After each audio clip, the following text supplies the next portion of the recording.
रहमानिर्रहीम।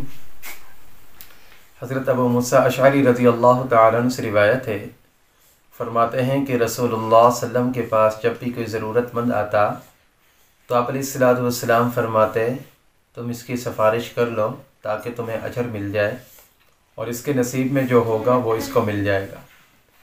इस हदीस पाक के अंदर सिफारिश करने का बड़ा अजर बताया गया है और जहाँ पर इंसान देखे कि मेरी सिफारिश से किसी को फ़ायदा पहुँचता है तो उसकी सिफारिश कर देनी चाहिए।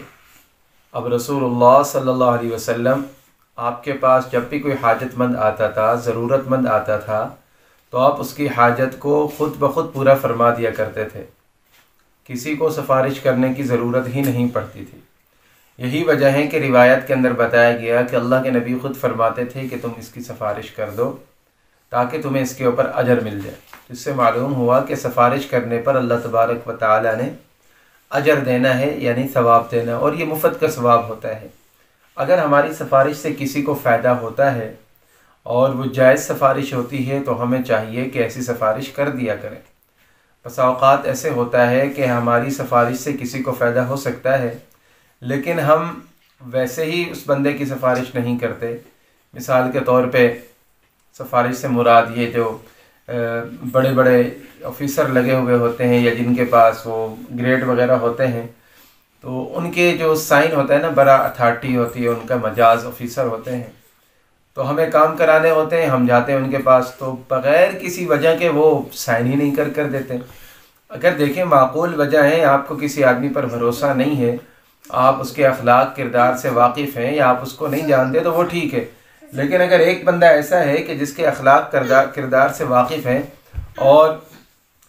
और इसके बावजूद जो है आप उसकी सिफारिश ना करें तो इसके अंदर कोई जो है ना फ़ायदा नहीं होता है। लिहाजा हमें चाहिए कि अगर हमारी सिफारिश से किसी को फ़ायदा होता है तो सिफारिश कर देनी चाहिए।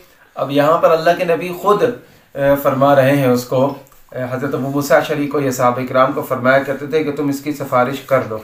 इस तरह कुरान पाक के अंदर आता है, मन यशफ़ा शफ़ाअतन हसनतन यकुल लहू नसीबुम मिनहा, जिसने कोई अच्छी सिफारिश की ना तो उसको जो हिस्सा होगा उसको मिल जाएगा अच्छी सिफारिश करने पर, और जिसने कोई बुरी सिफारिश की उसके ऊपर भी कोई हिस्सा मिल जाएगा। यानी अगर हम मुआवनत कर रहे हैं किसी की अच्छाई के काम के अंदर, फिर वो अच्छा काम कर रहे हैं तो उसके अंदर हमें हिस्सा मिलेगा।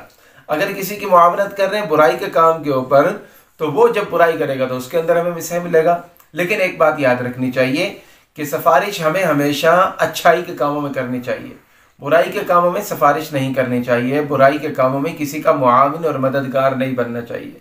इस तरह कुरान पाक के अंदर आता है, वतआवनु अलल बिर्रि वत्तक़वा वला तआवनु अलल इस्मि वल उद्वान, तुम्हें चाहिए कि नेकी पर और परहेजगारी पर एक दूसरे की मुआवनत करो, मदद करो, एक दूसरे की अल्लाह तबारक व तआला की नाराज़गी वाले कामों पर या गुनाह के ऊपर एक दूसरे की मदद ना करो। आज हमारे मुआशरे के अंदर उल्टा कल्चर चल चुका है, इस आयत के उलट चल रहा है कि जहाँ पर हम देखेंगे गुनाह का काम चल रहा है तो वहाँ पर एक दूसरे की मुआवनत की जाएगी, मदद की जाएगी, उसको फॉरवर्ड किया जाएगा, उसको यानी कि आगे बढ़ाया जाएगा, प्रमोट किया जाएगा ताकि ये जो है ना और ज़्यादा बढ़ता जाए। और जहाँ पर नेकी का काम आएगा तो वहाँ पर लोग मिन्नतें कर करके बता रहे होते हैं, लेकिन लोग वहाँ पर उसकी मुआवनत नहीं करते।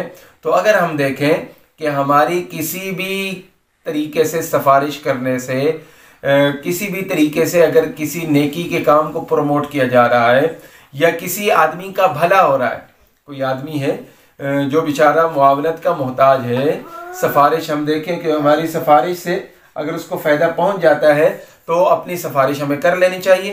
तो ये आज के दर्स हमें ये बताता है कि अल्लाह के नबी ने जो फरमाया कि जहाँ पर हम देखें हमारी सिफारिश से किसी को फ़ायदा हो रहा है, हमारे यानी कि फ़ोन करने से या हमारे कॉल करने से, मैसेज करने से या किसी भी तरीके से हम देखते हैं हमारे ताल्लुक़ से किसी मुसलमान को फ़ायदा पहुँचता है और इसके अंदर कोई गुनाह का काम नहीं है तो हमें ये काम कर लेना चाहिए। और ये अल्लाह के नबी के अखलाक में से बहुत बड़ा खुल्क़ अज़ीम था। अल्लाह रब्बुल इज़्ज़त से दुआ है अल्लाह तबारक व तआला इस हदीस पाक पर अमल करने की तौफ़ीक़ अता फ़रमाए। व आखिर दावाना अनिल हम्दुलिल्लाहि रब्बिल आलमीन।